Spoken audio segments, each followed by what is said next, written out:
Gêné comme ça?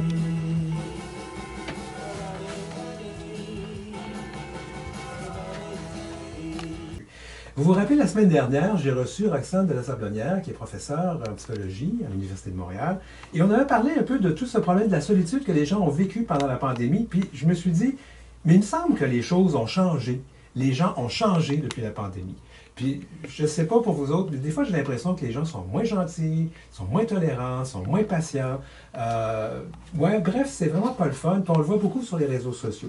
Alors, puisque Roxane est en vacances aujourd'hui, j'ai pensé d'inviter quelqu'un que je connais bien, Alex Saraf, qui est psychoéducateur. Il enseigne des cours reliés à la psychologie au cégep depuis plus de 20 ans. Et en 2017, Béliveau Éditeur a publié son livre « La psychologie pour apprécier l'humain ». La vie est belle et simple. Ce sont les gens qui la rendent triste et compliquée. Je me dis, ah, ça, c'est tout à fait ce que je pensais. Allô, Alex, pardon. Bonjour! Alors, bienvenue à l'émission. Oui.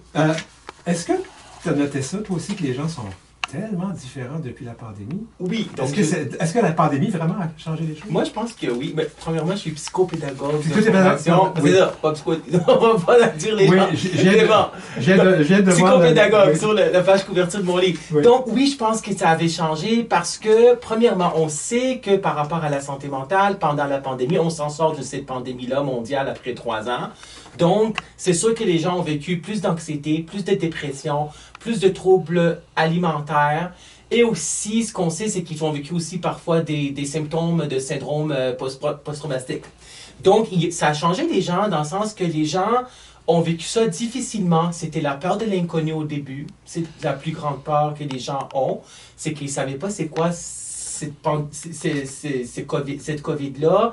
Il n'y avait pas de vaccin. Les gens étaient sous les nerfs. Puis ça avait resté parce que les gens ont encore une certaine façon peur que ça pourrait se reproduire. Mais ce qu'il faut savoir, c'est qu'il faut rassurer ces gens-là qui vivent cette anxiété-là, qu'une pandémie mondiale comme ça se passe à chaque 100 ans.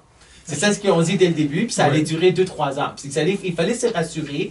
Les gens sont moins tolérants parce que les gens ont vécu vraiment ce stress-là. Puis les gens, il y en a encore des personnes âgées ou n'importe quel âge qui sont encore chez eux, qui ont peur de sortir de chez eux, qui s'en vont juste à l'épicerie, j'en connais. Puis aussi, il y a des gens qui vont encore porter le masque pendant encore des années, probablement 2-3 ans. Donc, il y en a qui sont restés marqués. Ce sont des gens aussi qui ont une personnalité, ce qu'on appelle hypersensible aussi. Donc, on a plusieurs types. Oui, je t'entends parler, puis je te connais, Alex, tu es parti sur plusieurs choses. Oui. On va commencer par ce chemin-là, parce qu'il y a plusieurs chemins que je vais aller. Oui. Les gens, donc, qui sont hypersensibles, oui. qui, eux, ont eu la peur de leur vie. Oui. Ils ont peut-être connu des gens qui sont morts. Exactement. J'en ai connu aussi. Ben oui. Donc, ces gens-là vivent encore dans ce stress. Moi, je pense que oui, il y en a des gens qui sont restés marqués, surtout ceux qui ont plus que 70 ans, etc., qui ont peur, en fin de compte. Il y en a encore. C'est certain qu'ils l'ont. Et ça va leur prendre du temps parce que, d'une certaine façon, on s'en est sorti, mais ce n'est pas revenu à 100% comme ça l'était. Ah non, puis il y a encore des gens qui meurent de la COVID. Il y a beaucoup de gens qui l'attrapent. Oui, il y en a encore qui attrapent la COVID. Dans les cliniques médicales, on porte parfois le masque dans certains hôpitaux. Donc, c'est ça. J'ai été hospitalisé la semaine dernière, puis il fallait porter le masque. C'est sûr. En allant au bloc opératoire. Donc, on n'est pas revenu à 100%. Il y avait beaucoup de commerces qui ont fermé. La pandémie avait fait en sorte au niveau économique que ça avait pris un gros coup. Ça, c'est la deuxième voie. Au niveau économique, les gens ont beaucoup souffert de la pandémie. Puis là, on arrive, les choses vont mieux, puis oups, c'est l'inflation, c'est les taux d'intérêt. Alors, de nouveaux stress qui s'ajoutent à ce qu'on a vécu. Exactement, parce que avec l'inflation, tout a augmenté. L'épicerie, le gaz, etc. On est rendu que cette année aussi, il y avait le logement avait augmenté aussi. Là. Ils ont vu des 6% d'augmentation à la régie du logement. Là, ceux qui ont appelé ont dit c'est normal. Maintenant, c'est plus 3%, c'est 6-8% que ça avait augmenté. Donc, les gens aussi. Et on est aussi dans une société de surconsommation. Donc, on avait moins consommé pendant la pandémie. On l'a dit tantôt au début de l'émission. Aujourd'hui, c'est la journée où on a atteint la limite de ce qu'on peut produire. Alors là, à partir d'aujourd'hui, tout ce qu'on consomme, c'est de l'emprunt sur les prochaines années. Ben exactement. Donc, c'est une société de surconsommation, surtout avec la nouvelle génération aussi, la génération C des adolescents, qui ont besoin de leur Xbox, de leur Internet, de leur laptop, l'ordinateur portatif, etc. Donc, on est dans une société de surconsommation. Il y a des gens qui ont 8 cartes de crédit. Donc, ils ont moins consommé, ils ont moins acheté pendant la pandémie, c'était à distance, par exemple, ce qu'ils ont acheté sur Amazon, etc. Mais les gens vivent aussi au-dessus de leurs moyens. C'est ça ce qui... L'inflation, ça joue là-dessus. Exactement. Mais moi, j'aimerais aller aussi sur un certain type de personnalité. Alors, il y a des gens... Moi, je vais vous le dire, pendant la pandémie, j'ai bloqué, j'ai désamifié, un nouveau terme, beaucoup de personnes sur les réseaux sociaux parce que je les considérais toxiques. Ces gens-là vivaient dans la peur de l'inconnu, comme on a parlé, exactement. Et se réfugiaient donc dans des théories complotistes qui étaient mises de l'avant par des gourous, par des personnes qui en profitaient pour faire de l'argent. Et ces gens-là sont encore pris là-dedans. Et je trouve que ça a polarisé le discours, c'était rendu vraiment difficile.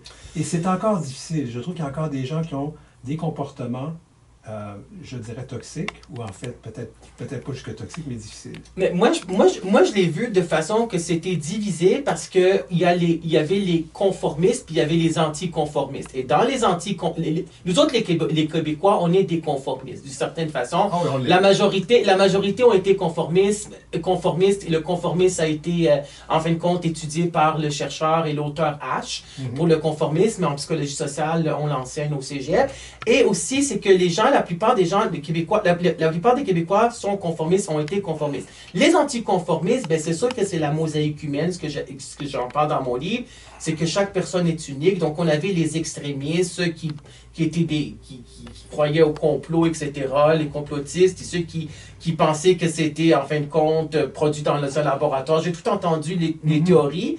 Donc, ce sont des gens qui ne voulaient pas faire du conformisme et eux autres, ça leur rassurait d'avoir une théorie qui explique. Parce que c'est ça, on veut expliquer pour pouvoir se rassurer qu'est-ce qui se passe. Et parfois se déresponsabiliser aussi. Oui. Bon, le conformisme, malgré tout, parce que moi, personnellement, je pense qu'on a le droit de remettre en question les choses. En fait, c'est même essentiel.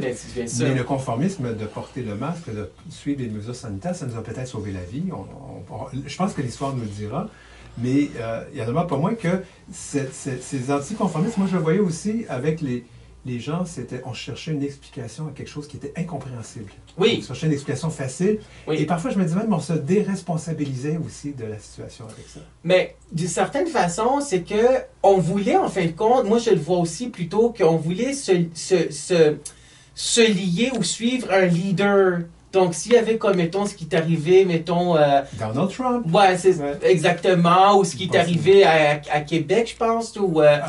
C'est ça, avec ceux qui ont klaxonné puis tout ça. Donc, on voulait, en fin de compte, faire partie d'un groupe. Donc, si on ne fait pas partie d'un groupe de conformisme, donc on a besoin d'appartenir à un groupe. Le besoin d'appartenance à un groupe, c'était un des besoins d'Abraham Maslow, le grand humaniste. Oui, mais la fameuse l'échelle de Maslow qu'on appelle. Oui, c'est ça, la pyramide de Maslow, la pyramide de Maslow, Abraham Maslow, humaniste. Oui, c'est une pyramide où on parle des besoins humains. Les besoins, les 5 piliers de besoins. D'accord. Oui. Bon, on ne rentrera pas dans cette explication-là parce que maintenant, on est rendu maintenant en post-pandémie. On sait, les mesures sanitaires ont presque tout été levées, sauf à certains endroits. Oui, exactement. Alors, les gens doivent réapprendre à vivre en société. Moi, il me semble qu'il y a des problèmes qui existent. Certains comportements qu'on a vus sur les réseaux sociaux se reproduisent dans la réalité maintenant. Oui, dans la réalité, les gens sont moins patients, les gens peuvent être agressifs.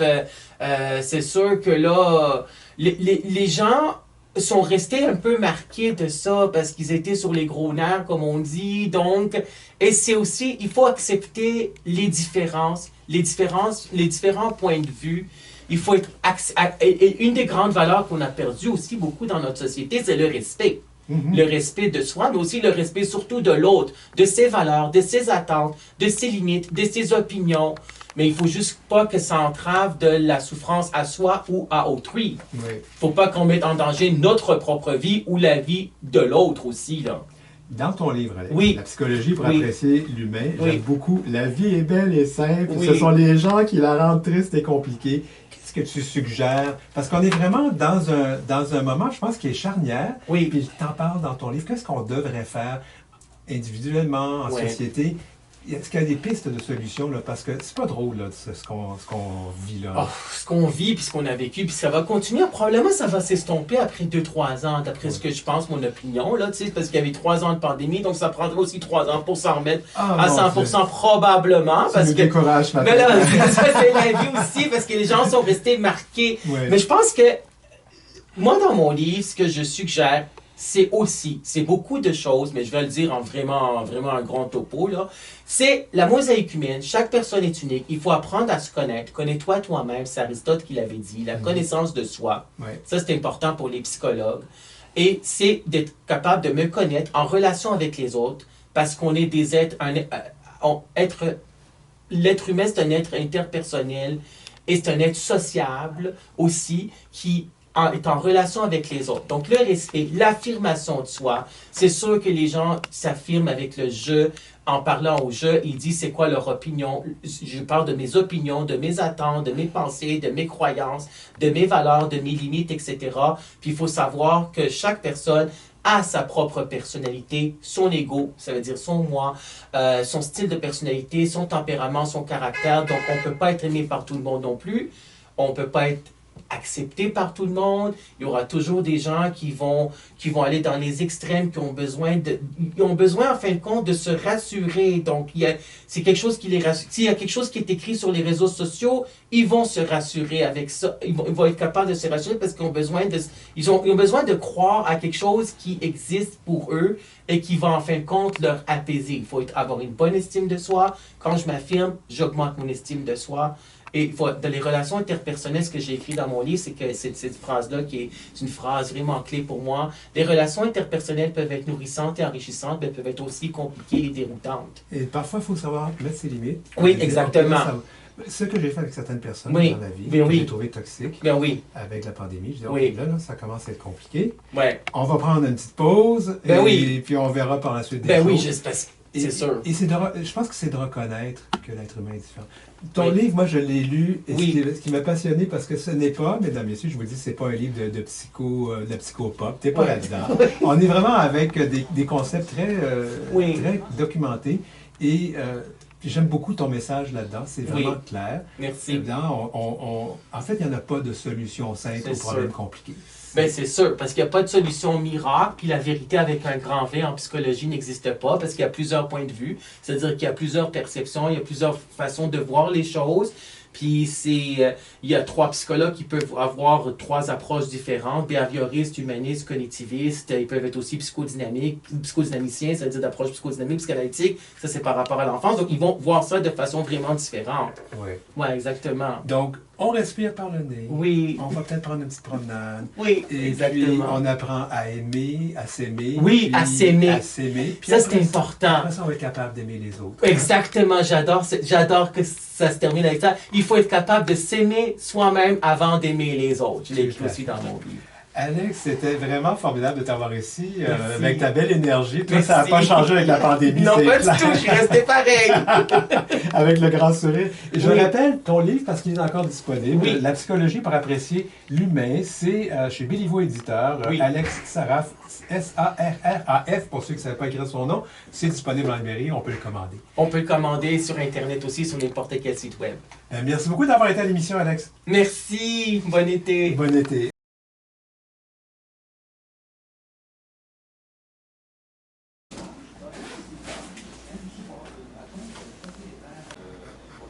Ça a stoppé beaucoup de choses qui ont malheureusement pas repris ou qui ont repris à